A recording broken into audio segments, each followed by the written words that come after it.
हमारे इस चैनल में आपका स्वागत है। जैसा कि आपको ज्ञात है, आपको पता है कि हमारी तरफ से हम कोशिश करते हैं कि आपको लगभग हर वैकेंसी के विषय में बताएं, चाहे वो प्राइवेट हो, चाहे सरकारी हो, चाहे संविदा हो, चाहे पार्ट टाइम हो, चाहे फुल टाइम हो, और कई बार कई टेंडर्स की भी जानकारी देते हैं। तो उसी क्रम में आज हम बात करते हैं जनसंपर्क विभाग मध्य प्रदेश शासन, इसमें वैकेंसी निकली हुई हैं। और जैसा कि अभी अब आपको पता है कि ज़्यादातर विशेष भर्ती अभियान के तहत निःशक्त जन, जो दिव्यांग जन हैं, उनके लिए भर्ती निकली हुई है। जैसा कि मेरा हमेशा गुजारिश होती है, इस बार भी गुजारिश है, तो कृपया करके आप उन्हें ये बता दें कि भाई ये वैकेंसी है, इस वैकेंसी में वो फॉर्म डाल दें, क्योंकि हो सकता है कि आपके किसी बताने से आप किसी दूसरे का फ़ायदा हो जाए। मैं बिल्कुल ये नहीं कहता हूँ हर बार की तरह कि भाई मेरा वीडियो शेयर करिए, बिल्कुल मत करिए, लेकिन आप उस बंदे को किसी भी माध्यम से बता दीजिए, क्योंकि मेन टारगेट है उसका काम हो जाए। वीडियो तो ठीक है, वो हो जाएगा। ये वेबसाइट पर आपको आना, जनसंपर्क विभाग लिखकर आप जब लिखेंगे तो आप यहाँ पर आ जाएंगे। यहाँ पर आएंगे तो आपको सबसे पहले ऊपर दिख जाएगा विशेष भर्ती अभियान, कुछ नहीं, इस पर आपको क्लिक करना है। जैसे आप क्लिक करेंगे तो आपके सामने ये ओपन हो जाएगा। चलिए हम इस पर बात कर लेते हैं कि क्या मांगा गया है, कैसी क्या व्यवस्था है। जनसंपर्क संचालनालय मध्य प्रदेश शासन, जनसंपर्क भवन, बाणगंगा रोड, भोपाल दिनांक 12/7/2024 का ऐड है। विशेष भर्ती अभियान के अंतर्गत वॉक इन इंटरव्यू डायरेक्ट भर्ती है माध्यम दिव्यांगजन के लिए आरक्षित पदों की पूर्ति हेतु। अब हम बात करते हैं वॉक इन इंटरव्यू के माध्यम से किए जाने वाले निर्धारित शैक्षणिक अर्हता रखने वाले मध्य प्रदेश के मूल निवासी, याद रखिएगा, मध्य प्रदेश की मूल निवासी इसमें आवेदन कर सकते हैं। रोजगार कार्यालय में पंजीकृत दिव्यांगजन आवेदकों से निर्धारित प्रारूप में आवेदन आमंत्रण आमंत्रित किए जाते हैं। ये रहे सहायक ग्रेड 3 तृतीय श्रेणी 3 पद हैं, भ्रष्ट चतुर्थ श्रेणी 5 पद हैं, टोटल मिला के 8 पद हैं। पदों के लिए अधिकतम आयु सीमा 1/1/2024 की स्थिति में देखी जाएगी और 4/7/19 के माध्यम से शासन द्वारा ये सीधी भर्ती भरे जाने वाले पदों पर नियुक्ति के लिए निर्धारित अधिकतम आयु सीमा निम्नानुसार निर्धारित की गई है। भर्ती का तरीका देख लीजिए। पहली चीज तो ये है कि 18 से 45 साल की अधिकतम आयु है, सीमा 40 वर्ष में 5 वर्ष की छूट सहित है। ठीक है। पद का नाम सहायक ग्रेड पद 3 है। इसमें सैलरी 19,500 से 62,000 रुपये है। 10वीं 12वीं पास, हायर सेकेंडरी परीक्षा, समकक्ष परीक्षा उत्तीर्ण माना गया है। निम्नलिखित संस्थाओं में से किसी एक संस्था से कंप्यूटर अनुपयोग में 1 वर्षीय पत्रोपाधि डिप्लोमा होना अनिवार्य है। यूजीसी द्वारा मान्यता प्राप्त कृषि विश्वविद्यालय से, यूजीसी द्वारा मान्यता प्राप्त कृषि मुक्त विश्वविद्यालय से, डोएक जिसमें डिप्लोमा स्तर का परीक्षा, शासकीय पॉलिटेक्निक कॉलेज में मॉडर्न ऑफिस मैनेजमेंट कोर्स, राष्ट्रीय व्यवसाय परिषद एनसीबीटी या एससीबीटी में कोपा जो होता है वो, या उपरोक्त निर्देशित संस्थाओं से BE, CSC, IT, MCA, MSc, MSc, ITCS, BSc IT, CS, MTech, ME इत्यादि, या फिर ये जो दिया हुआ है यहाँ पर भी आप इसमें कर सकते हैं। नंबर 3 पर हिंदी टाइपिंग 20 शब्द प्रति मिनट की गति से विज्ञान एवं प्रौद्योगिकी विभाग द्वारा सीपीसीडी का स्कोर कार्ड अनिवार्य है। वृत्त में कुछ नहीं, डायरेक्ट 8वीं पास परीक्षा उत्तीर्ण चाहिए।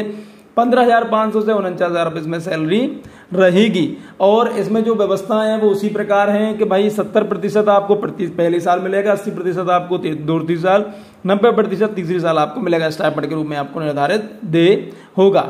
आवेदन पत्र क्या करना है आपको, 22/7/2024 तक कार्यालयीन समय, ध्यान से रखना, कार्यालयीन समय जनसंपर्क संचालन रविन्द्रनाथ टैगोर मार्ग, बाणगंगा चौराहा, भोपाल, पिन कोड 40-203 में अनिवार्य रूप से प्राप्त हो जाना चाहिए। आवेदन पर रजिस्टर्ड डाक द्वारा, ध्यान से देख लीजिए, ये कई बार आप लोग क्वेश्चन पूछते हैं कि आवेदन रजिस्टर्ड डाक द्वारा, या अगर आपको लगता है तो आप स्वयं चले जाएं, स्वयं द्वारा उपस्थित होकर इस कार्यालय में जमा किए जा सकते हैं। अगर आपको लगता है कि समय कम है तो आप स्वयं चले जाइए, कोई दिक्कत नहीं है। अगर आप एमपी के हैं और भोपाल आपको जाना है तो मुझे लगता है कि बहुत ज़्यादा दिक्कत वाला मैटर ऐसा है नहीं, तो कोशिश कीजिए। अगर आपको लगता है कि टाइमिंग का इशू रह सकता है तो आप स्वयं चले जाएं, क्योंकि डाक से होने वाले विलंब के लिए कार्यालय उत्तरदायी नहीं होगा। जो भी आपको निर्देश देखने हैं, जो आपको ये डाउनलोड करना है, तो www.mpinfo.org पे आप जाके आप इसे डाउनलोड कर सकते हैं। आवेदन करने के लिए आवश्यक निर्देश वही चीज़ें जो हम आपसे हर बार बता चुके हैं, तो आप इसमें पढ़ लीजिए, ध्यान से समझ लीजिए, जिससे आपको कहीं पर भी किसी प्रकार की कोई दिक्कत नहीं आए। ये थोड़ा सा और बड़ा कर दिया जिससे आप आसानी से पढ़ पाएं। वही चीज़ जो हर बार लिखी रहती है कि भाई एमपी का मूल निवासी होना चाहिए, रोजगार कार्यालय में जीवित पंजीयन होना चाहिए, ठीक है, 18 से 40 साल यानी 45 साल की अधिकतम आयु होनी चाहिए। और जो भी इसमें दिया गया है वो आप एक बार ध्यान से देख लें, समझ लें, सोच लें, एक बार इसको ध्यान से पढ़ लें, उसके बाद ही आप इसमें आवेदन करें। पहले अपनी योग्यता देख लें, योग्यता अगर आप किसके लायक है तो आप बिल्कुल इसमें आवेदन कर सकते हैं। ये देख लीजिए, क्योंकि मैं अगर पढ़ूंगा इसको तो हो सकता है कि हमारा वीडियो 15-20 मिनट का भी हो जाए। चलिए अब हम देख लेते हैं इसका फॉर्म देख लीजिए। फॉर्म में बता देता हूं आपको, ये आवेदन फॉर्म का प्रारूप है। यहाँ पे आपका फोटो जाएगा। नवीन आयुक्त जनसंपर्क संचालक Banganga road Bhopal Madhya Pradesh pin code 46203।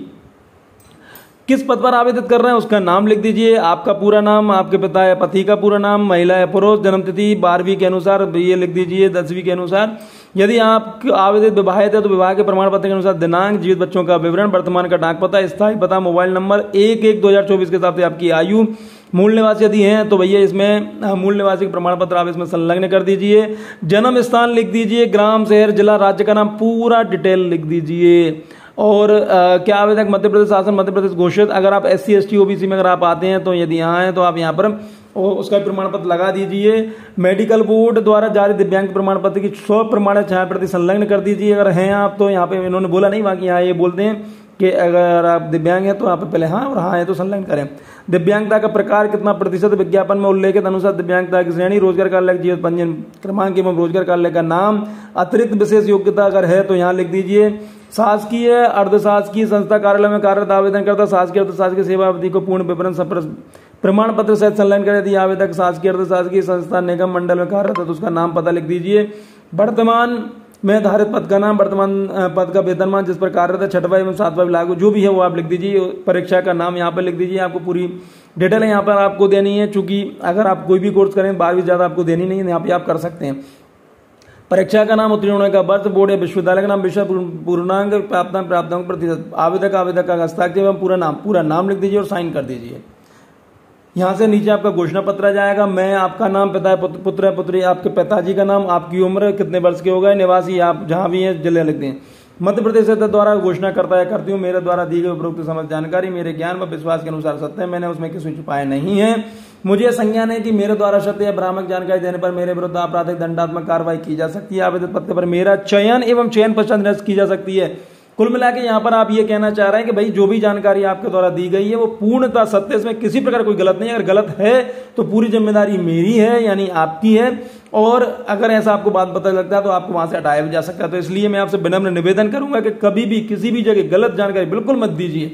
साथ ही मुझे प्राप्त समझ लाभ वापस लिए जा सकते हैं, क्योंकि आप मान लो हो सकता है कि आप झूठ के तरीके से आप एक बार जॉब तो ले लेंगे, लेकिन ऐसा मेरे अनुभव रहे हैं, कई लोग ऐसे लोगों को मैं जानता हूं कि जब उनकी जॉब छूटती है तो बहुत दुख होता है। इसलिए कृपया करके जो लायक है, जो इसके योग्य है, उसको ही आप जॉब ले लेंगे। अगर आपके पास कोई योग्यता नहीं, कोई दिक्कत नहीं, आप इंतजार करते रहिए, तैयारी करते रहिए, आपको जॉब मिल जाएगी। आवेदक के हस्ताक्षर पूरा नाम पता यहाँ पर करके आप उसे बिल्कुल समय पर भेज दीजिए। किसी प्रकार कोई कमी मत रखिएगा। और मैं तो ये कहूंगा अगर आपको समय कम लग रहा है तो आप तो स्वयं जाकर आप बिल्कुल फॉर्म को जमा कर दीजिए। वर्किंग डे पर जाइए, ये ध्यान रखिए, वर्किंग डे पर जाइए, यानी जब छुट्टी ना हो तब जाइए, छुट्टी वाले दिन बिल्कुल मत जाना।